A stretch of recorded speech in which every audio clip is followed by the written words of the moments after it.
세상은 그 어느 때보다 빠르게 변화하고 있다고 합니다.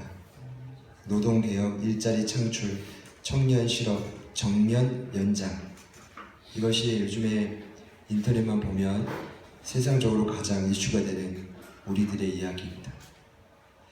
이 땅을 살아가는 우리들에게 당면한 과제, 많은 분들이 이제 고심하고 있을 텐데, 한 미래분석 권위자인 이민주 소장이라는 분이 있습니다. 그 워렌 버핏, 그 연구소 소장님이죠. 이분이 이런 책을 썼어요. 지금까지 없던 세상. 책의 내용을 읽으면 그 표지에도 그분의 얼굴이 무섭게 나와 있지만 불안해집니다. 왜 그러느냐? 이 변화하는 세대에 발맞추어 빠르게 대처하지 못하면 살아남을 수 없다는 것이 책의 결론입니다. 저자에 의하면 한국 경제의 85%는 기업과 공공기관들의 조직으로 구성되어 있습니다. 그들 중에 경제 인구가 1800만인데 무려 1800만 중에 800만이 비정규직이랍니다. 이 비정규직이란 건 뭐냐 하면 4대 보험이 없거나 기본적으로 언제 그 기업과 공공기관에서 퇴출당할지 모르는 사람들입니다. 얼마나 많은 불안한 가운데 살아가는지 모릅니다. 이런 상황 속에 평생 직장이라는 말은 사라진 지 오래입니다. 연대의식, 직장 동료 간의 우정, 공감을 믿어 이 말 역시 사라진 지 오래입니다. 같은 아파트에 살아도 내 옆에, 아래층, 위에 누가 사는지 모르는 시대가 이 시대입니다. 저자는 말합니다. 마지막 때에 이제 앞으로는 이 세상에서 직업이 사라지는 시대가 올 텐데 그때라도 살아남으려면 유능한 조직원과 직장인 되기 위해서는 두 가지를 해야 되는데 창의성이 좋아야 되고 인간관계를 잘해야 된다는 것입니다. 저는 이 결론을 보면서 좀 웃음이 나왔습니다. 왜 그러느냐? 매주 로마서 말씀을 전하면서 성경은 인간은 다 죄 아래에 있다고 말하거든요. 그럼 죄 아래에 있는 인간은 아무리 인간관계를 잘하려고 해도 안 돼요. 아무리 창의성이 좋으려고 해도 막혀서 안 됩니다. 이해가 되십니까? 만약에 이렇게 세상이 변화된다면 저는 이렇게 말씀드리고 싶습니다. 지금까지 없던 세상의 핵심은 우리의 삶이 더 많이 하나님 중심적으로 변화되어져야 됩니다. 제가 지난주에 말씀드렸는데 우리가 행하는 일에 하나님이 응답하시는 것이 믿음이 아닙니다. 바울이 말하는 믿음의 행진은 하나님이 행하시는 일에 우리가 응답하시는 겁니다. 우리가 응답하는 것입니다. 한 발 보폭을 뒤로 떨어져서 그분이 어떻게 일하시는지를 바라봐야 그 일을 행할 수가 있습니다. 이게 바로 믿음의 법이고 믿음의 행진이라는 것입니다. 바울은 계속해서 로마서를 통해 믿음을 강조합니다. 왜일까요? 누군가를 신뢰하지 않으면 죄 아래에 있는 너희들이나 나나 이 땅을 살아갈 수 없다는 것입니다. 여러 가지 이유가 있겠죠. 불안해서도 못 살고 두려워서도 못 살고 몸이 아파서도 못 살고 누군가를 신뢰해야 되는 겁니다. 그 누군가가 누구냐 하면 하나님입니다. 죄로 인해 하나님과의 관계가 무너졌지만 하나님은 그 아들 예수 그리스도를 통해서 우리에게 화목제물로 선물을 주시며 우리의 죄를 속량하셨습니다. 우리의 죄를 사해 주신 것입니다. 예수님 때문에 심판의 그 값을 제해 주신 것입니다. 그냥 제해 주신 게 아니라 그 일을 위해 저와 여러분들을 보시면서 길이 참으셨습니다. 아주 오랫동안 인내하셨습니다. 그리고 죄가 드러났을 때 이놈 잘 걸렸다. 이게 아니라 네 죄를 심판하는 대신 내 아들 예수를 죽이겠다. 이것이 복음이고 그것을 믿는 것이 우리가 의롭다함을 받는 유일한 비결입니다. 그래서 진정한 믿음을 구사하는 분의 특징이 있습니다. 하나님과의 관계가 무너졌다가 회복이 되면 반드시 삶 속에 소망이 옵니다.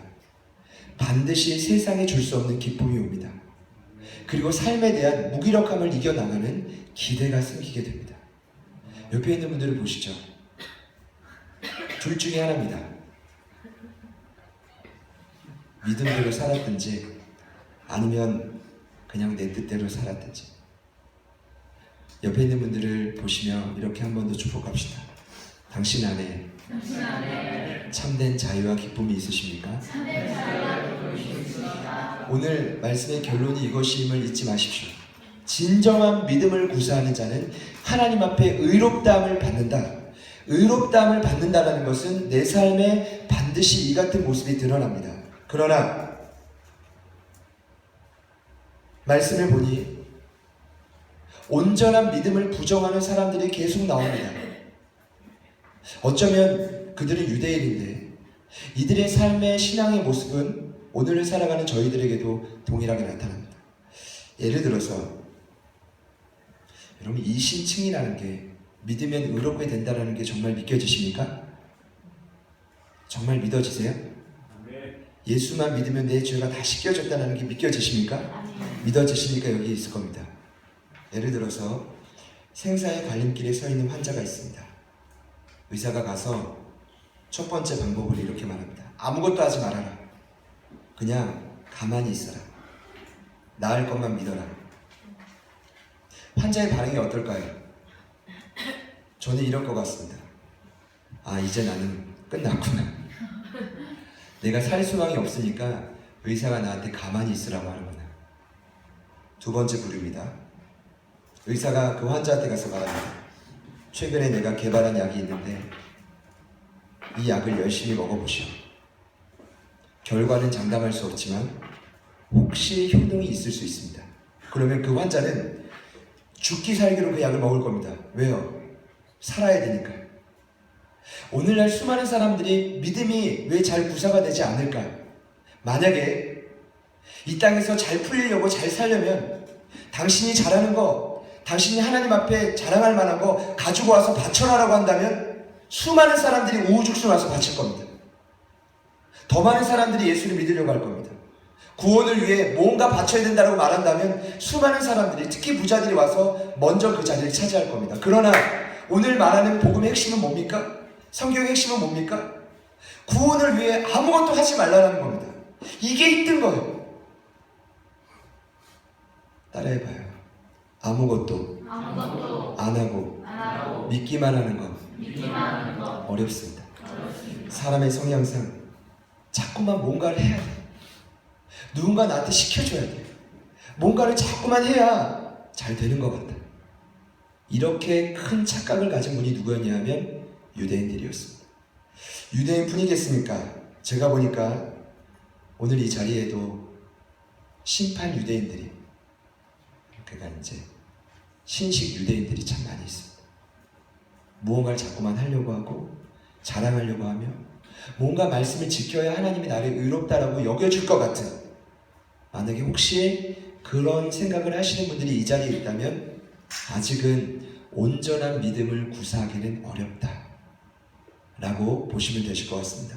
바울은 그런 자들을 향해 오늘 실질적인 예를 들어 그들의 생각을 바꿔주려고 합니다. 누구냐 하면 아브라함과 다윗입니다. 여러분, 아브라함이 누굴까요? 네, 맞습니다. 아까 뭐라고 하셨는데 하여튼 맞습니다. 누구죠? 믿음의 조상. 그렇습니다. 그들이 가장 존경하는 믿음의 선배입니다. 그분만큼은 믿음의 조상이다. 그런데 그들이 착각합니다. 아브라함이 하나님 앞에 열심히 살았기 때문에 의롭다함을 받았다. 그게 아니에요. 그들이 또 가장 존경하는 선왕이 있습니다. 이스라엘 국기를 보면 지금도 그 흰 바탕에 파란 줄무늬가 이렇게 위아래로 있어요. 그 아래 어떤 모양이 있는지 아십니까? 별이 있습니다. 별. 그 별이 뭐냐 하면 다윗의 별이에요.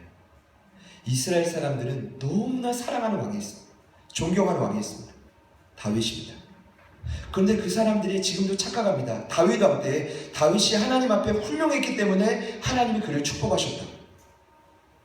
오늘 말씀의 바울의 고백에 의하면 아니다. 실질적인 예를 들어주는 이유가 뭔지 아십니까? 아무리 말을 해도 이해를 하지 못해요. 이해되세요? 아무리 말해도 지식적으로는 이해를 하는 것 같지만 삶은 변화가 없어요.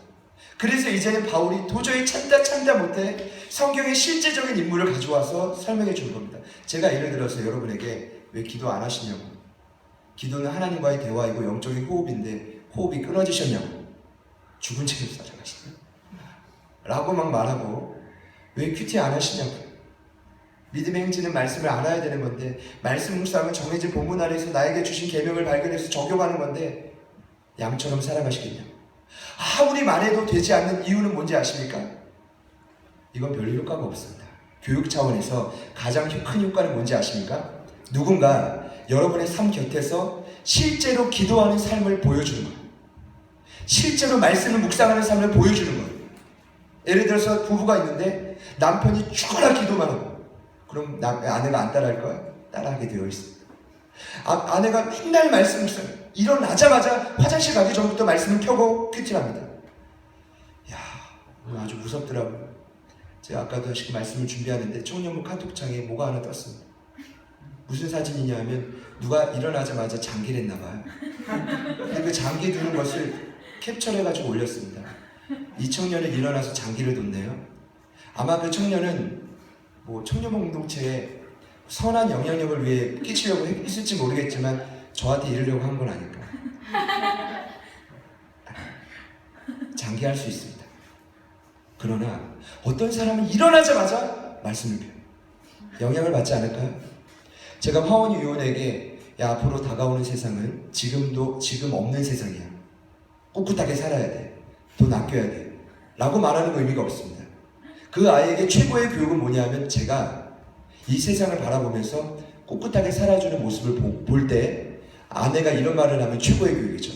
나 유원아, 아빠를 봐라. 제 소망입니다. 믿음의 조상 아빠를 봐라. 그러면 최고인 거예요. 가정교육이 딴 게 있겠습니까? 그런데 야, 아빠는 맨날 잔다, 피곤한다. 그게 아닌데 자꾸만 그렇게 이야기를 하니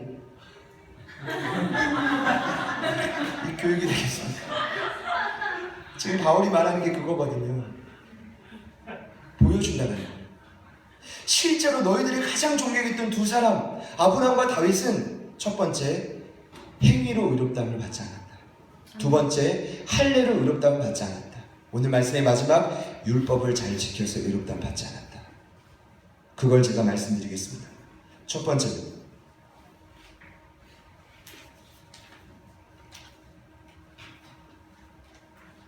아브라함은 행위로서 의롭다함을 받은 자가 아닙니다. 1절부터 8절에 그 말씀이 나오는데요. 분명히 나오죠. 행위로서 의롭다 하심을 받은 것이 아니다. 쉬운 성경을 보면 1절과 2절을 이렇게 기록합니다. 아브라함이 하나님을 위해 이룬 일로 하나님의 인정을 얻어낸 것은 아니다. 구약의 성경을 보면 하나님이 창세기 12장 1절에 그를 부르시는 장면이 나옵니다. 그때 아브라함의 나이 75세. 여호와께서 아브라함에게 이르시되 너는 너의 고향과 친척과 아버지 집을 떠나 내가 내게 보여줄 땅으로 가라. 내가 너로 큰 민족을 이루고 내게 복을 주어 내 이름을 창대하게 하리니 너는 복이 될지라. 그러나 그가 그때 하란을 떠나 믿음의 땅으로 갔습니다. 그러나 그가 한 가지 하나님 앞에 의심을 가졌던 게 있었습니다. 그건 뭐냐 하면 그의 나이가 75세인데 자식이 없었어요. 그런데 하나님이 너를 번성케 하겠다라는 그 말이 마음 깊게 와닿았을까요? 안 와닿았어요. 그리고 나서 10년이 지났습니다. 몇 년이라고요? 10년. 그가 85세 때 창세기 15장에서 하나님이 그를 다시금 부르십니다. 야, 내가 너에게 상급을 줄 거야. 자녀의 복을 줄 거야. 그랬더니 아브라함이 말합니다. 그렇습니까? 라고 말하면서 나에게 몸종이 있는데 다메섹 사람 엘리에셀이 있습니다. 내가 그에게 다 물려주겠습니다. 그랬더니 하나님 말합니다. 그게 아니라 네 뱃속에서 날 자식을 줄 거야. 85세인데 여러분 너무 믿음이 좋으신데 몇 세라고요? 85세. 그러면서 밖으로 내려나가서 하늘을 보게 하십니다. 저 무별을 봐라. 저 별처럼 셀 수 없는 자식을 너에게 줄 건데 심지어 영원한 후손, 언약, 예수 그리스도도 약속해 줄 거야.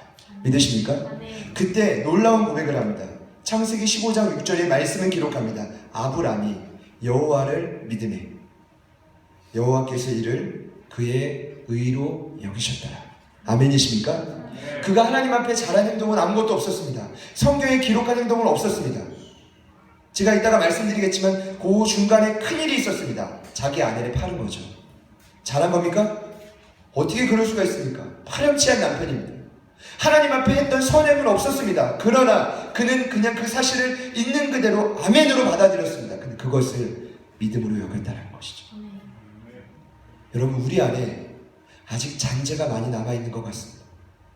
그래, 내가 그래도 하나님 앞에 이만큼 하는데, 노력하는데 하나님이 그것 때문에 여러분을 의로 여기신다면 여러분 착각입니다. 지쳐있을 수 있지만 10년 후에 그는 여전히 하나님의 말씀을 믿음으로 순종할 때 하나님이 그를 의롭다라고 여겼습니다. 두 번째입니다. 오늘 말씀에 보면 갑자기 할례가 나오죠. 이 말은 뭐냐 하면 유대인들이 스스로 아브라함의 후손으로 큰 자부심을 가졌던 것 중에 하나가 뭐냐 하면 할례입니다. 참, 할례가 요즘 들어서 그 의미가 많이 퇴색했는데 요즘에는 네 단어로 표현되죠. 병원에서 그냥 건강상 그것을 해야 되는 거죠. 아니라 성경을 보면 할례는 히브리 원어로 물입니다. 따라해보세요. 물. 그런데 그 의미는 뭐냐 하면 베어내다라는 의미입니다. 참 재밌죠? 단어는 물인데 베어내는 의미입니다. 뭘 벨까요? 하영씨, 뭘 베죠?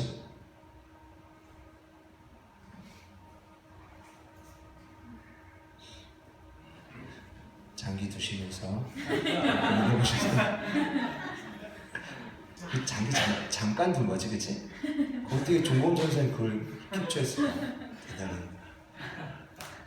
끊임없이 관심을 갖고 있는 거예요. 사랑이라고 생각하십시오.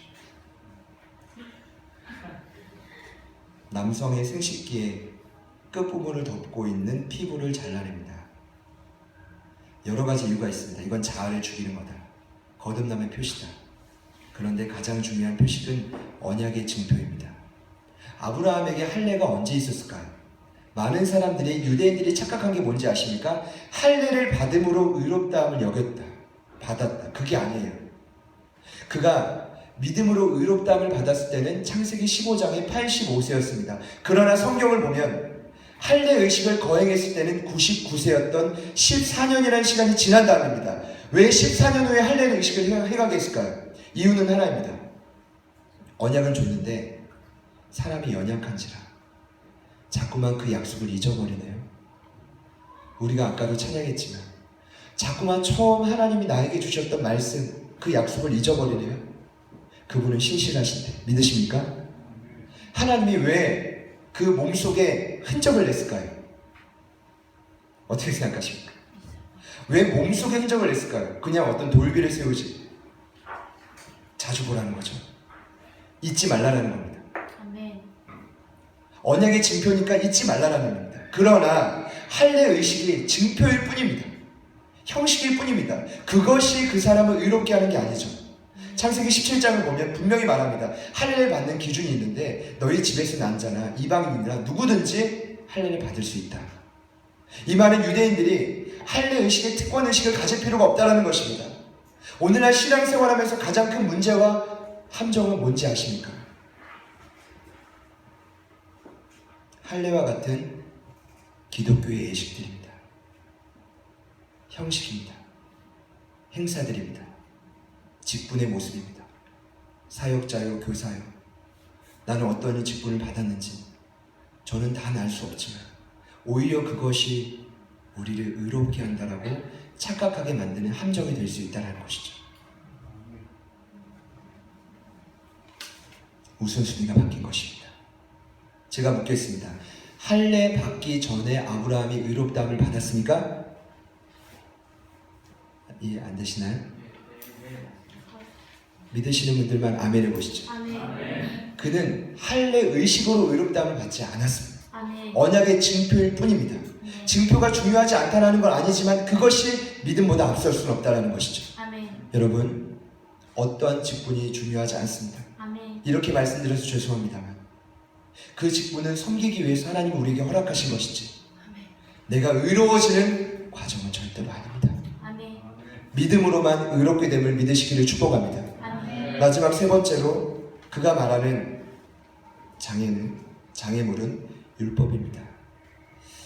하나님의 말씀을 묵상하면 묵상할수록, 특히 요즘에 다시금 말씀을 묵상하시는 여러분들 중에 저는 이런 고백이 나오기를 좀 기다립니다. 뭐냐 하면, 분명히 나에게 주시는 계명도 알겠고 주님의 뜻인 건 알겠는데 내 삶의 적용은 어렵습니다. 어제도 요즘에 청년부 예배를 오전에 드리지 않습니까? 저는 제가 뭘 느끼냐 하면, 금요일에도 저희가 이제 보통 끝나고 가면 11시 넘어서 가는데 어제는 학교에서 예배를 드립니다. 9시에 모였다는 거예요. 9시에 모여가지고 기도회를 하고 준비를 하고 그 예배당을 정리하고. 야, 이거 정말 좀 이상하다. 세상 말로 말하면 조금 우리가 미쳐가는 거 아니냐. 그런데 그렇게 미쳐가다 보니까 저도 그렇고 이제 함께 예배드리는 분들도 그렇고 뭘 느끼냐 하면, 말씀을 계속 전해야 돼요.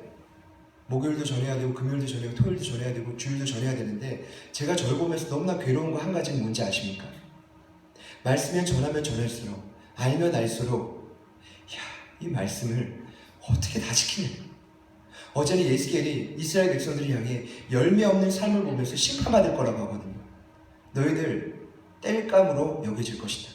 포기한다는 말이 아니라 열매가 없고 영향력이 없으니까 세상 가운데 밟힌다는 이야기입니다. 영향력이 없다는 이야기를 그렇게 비유적으로 표현한 말씀이었습니다. 제가 저를 보니까 과연 나는 그럼 어떤 열매가 있는가? 그 말씀이 오늘 나에게 어떻게 적용이 되는가? 고민이 될까요, 안 될까요? 되는 겁니다. 외칩니다. 왜 열매를 못 맺냐고, 왜 그런 영향력을 못 끼치냐고, 왜 전도하지 못하냐고, 왜 그런 생명이 없냐고 말은 하지만 저 스스로 괴로운 거예요. 나는 이거 어떻게 해? 어제 아침에도 어떤 청년이 10시 6분에 그런 글을 올렸습니다. 왜 내 삶에 열매가 없을까? 동일한 마음을 주셨더라고요. 제가 왜 이런 말씀을 드리냐면, 율법은 하나님의 말씀입니다. 믿으십니까? 알면 알수록 율법은 깊고 오묘하지만 기능이 있습니다. 제가 지난주에 분명히 말씀드렸지만 율법은 우리가 죄인인 것을 더 분명히 가르쳐 주는 역할을 합니다. 아멘. 그러면 말씀을 알면 알수록 우리의 삶의 고백은 이런 고백이 나오죠. 하나님, 내 힘과 능력으로는 내가 정한 약속 하나 지킬 수가 없습니다. 이 말씀을 내 삶에 온전히 실천할 수가 없습니다. 그러면 뭐가 됩니까? 하나님을 의지하게 되는 거죠. 아멘. 하나님을 신뢰하게 되는 거죠. 저는요, 이런 생각을 합니다. 아직 내 안에 이 믿음이 너무나 추상적으로 다가온다. 알긴 알겠는데 주님 의지하는 게 잘 안 된다. 아직 내 삶의 말씀과 가까이 하는 삶이 없기 때문에, 날마다 그 말씀을 묵상하고 살아가려고 몸부림치시는 분들의 고백은 하나입니다. 내 힘과 능력으로 할 수 없다. 어제도 대표 기도하시는 리더가 오시고 오늘도 권사님 오시고, 기도하실 때마다 우실 수밖에 없는 이유는 뭡니까? 살려고 노력을 하는데 율법은 내 앞에 있고 말씀은 전해지는데 들려지는데 내 삶을 따라가지 못하게 돼요.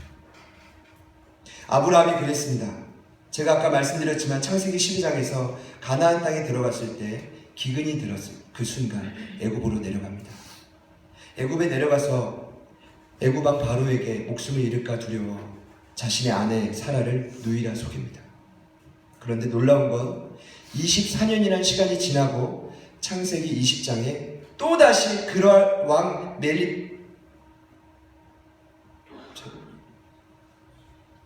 죄송합니다. 아비멜렉에게 자신의 아내를 또 누이라 속입니다. 여러분, 아브라함은 이게 아니라 이겁니다. 그의 인생을 보니까 존경할 만한 것이 전혀 없는 존재예요. 다윗은 어땠습니까? 다윗 역시 아브라함처럼 비겁하고 파렴치한 인물이었습니다. 그는 살인죄를 저질렀습니다. 자신의 부하고 충신이었던 우리아를 죽였습니다. 계획적으로 죽였습니다. 그의 아내를 탐하기 위해서 신하를 계속 보냈습니다. 데려와서 자신의 아이를 갖게 했습니다. 바세바를 취했습니다. 그리고 나서 그가 죄를 회개하는 고백이 시편 32편에 있는데 그 말씀을 오늘 바울이 로마서 4장 7절과 8절에 담아놨습니다. 제가 읽어드리겠습니다. 그 범죄가 지워지고 지은 죄가 말끔히 씻겨진 사람은 복이 있다. 주님께 그 죄를 청산받은 사람은 복이 있다. 이 말이 뭡니까? 율법을 지키려고 노력했던 왕이었고 믿음의 조상이었습니다. 그러나 그들의 인생의 결론은 죄인이라는 것입니다. 하나님 앞에 끝없는 죄인이라는 것입니다. 그래서 구할 기도의 제목은 시편 말씀을 보십시오. 끊임없이 고백합니다. 내 죄를 사해 주십시오. 그러할 때만이 그가 하나님을 찬송하게 됩니다. 오직 믿음으로만 가능한 것이죠. 오늘 말씀은 이렇게 결말을 내리고 있습니다. 우리의 삶의 어떠한 선행도, 할례의 증표, 의식도, 율법을 지킴도 우리를 의롭게 할 수가 없습니다. 우리를 의롭게 할 수 있는 유일한 방법은 오직 믿음입니다. 히브리서 11장을 보면 흔히 믿음의 장이라고 합니다.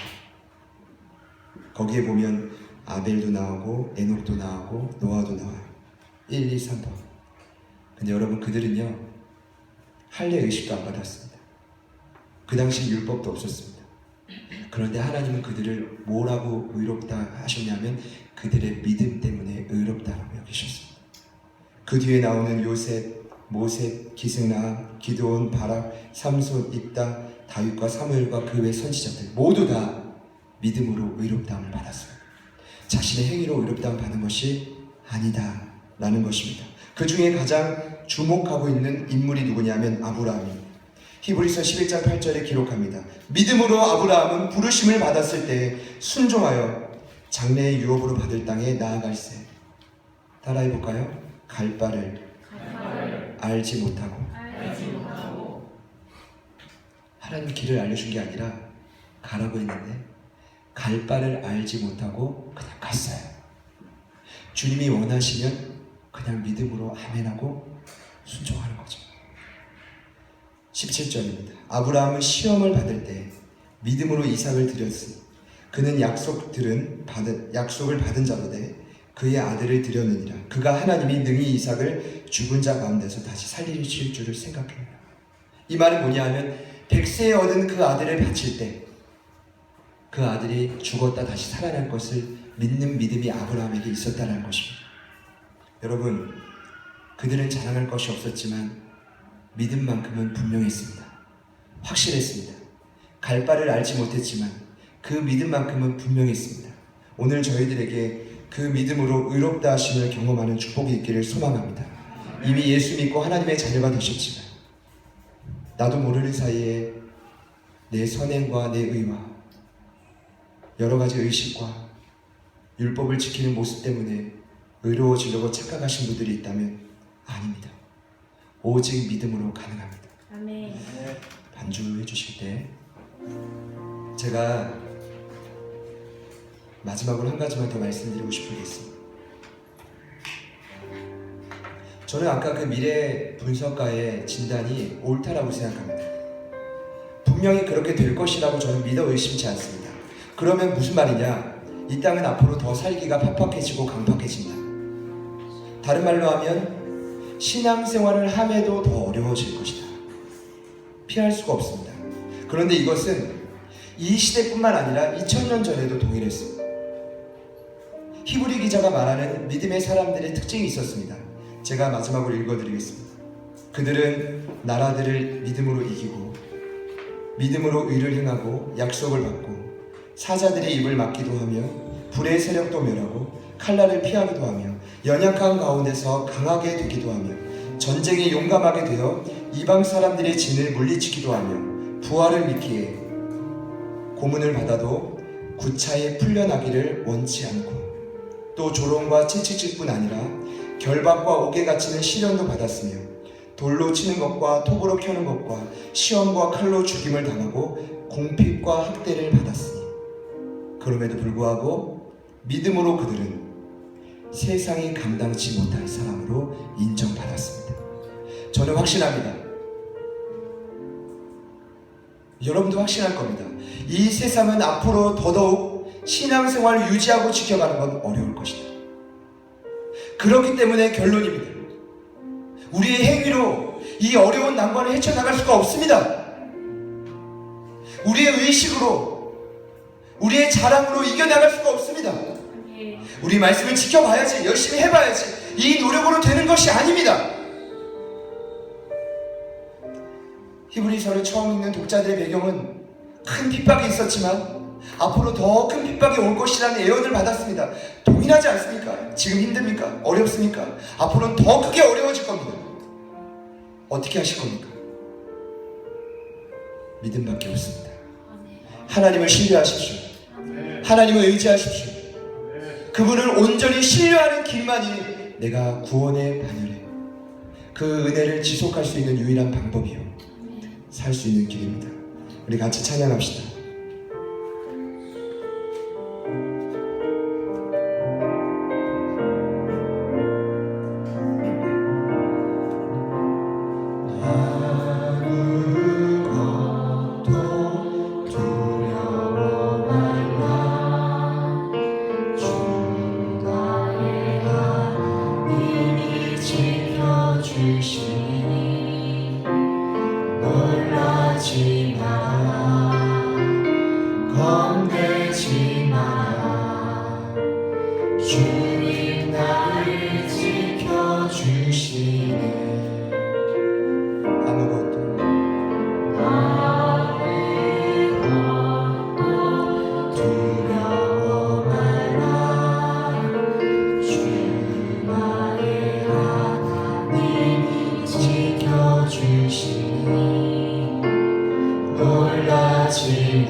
신앙생활은 두 부류로 나눠진다고 확신합니다.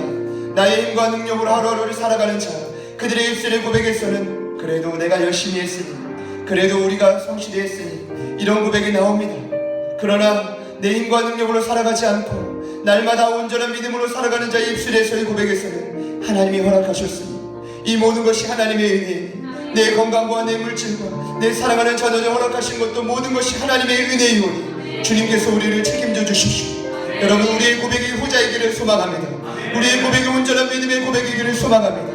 우리 찬양 한 번 더 믿음으로 고백하시고 우리 기도하며 나아가겠습니다. 아무것도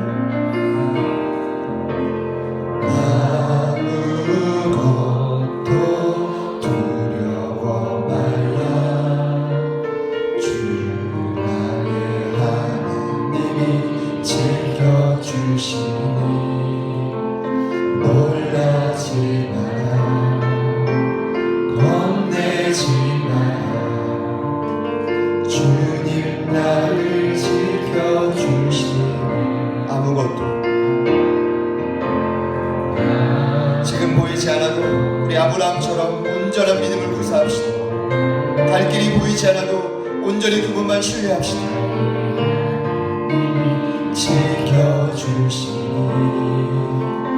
놀라지 마라 겁내지 마라 주님 나를 지켜주시니 내 맘이 입에 겨워 지칠지라도 주님 나를 지켜주시네 세상의 험한 풍파 몰아칠 때여도 주님 나를 지켜주시네 주님은 나의 산성 주님은 나의 요새 주님은 나의 소망 나의 힘이 되신 온전한 믿음을 고백합시다. 주님은 나의 산성 주님은 나의 산성 주님 앞에 믿음을 구사합시다. 주님만 바라봅시다. 주님은 나의 요새 주님은 나의 소망 나의 힘이 되신 우리 마지막으로 고백합니다. 주님은 나의 산성 주님은 나의 요새 주님은 나의 소망 나의 힘이 되신 여호와 이 시간 함께 기도합시다. 아브라함과 다윗처럼 율법은 온전히 지킬 수 없지만 내가 주님 앞에 내세울 의로운 행위는 없지만 우리가 주님 앞에 온전히 순종함으로 그 믿음을 구사하기를 원합니다. 믿음을 구사하는 삶이 되기를 소망합니다. 우리 다같이 주님 이름 한번 부르시고 간절히 기도하며 나아가겠습니다. 주여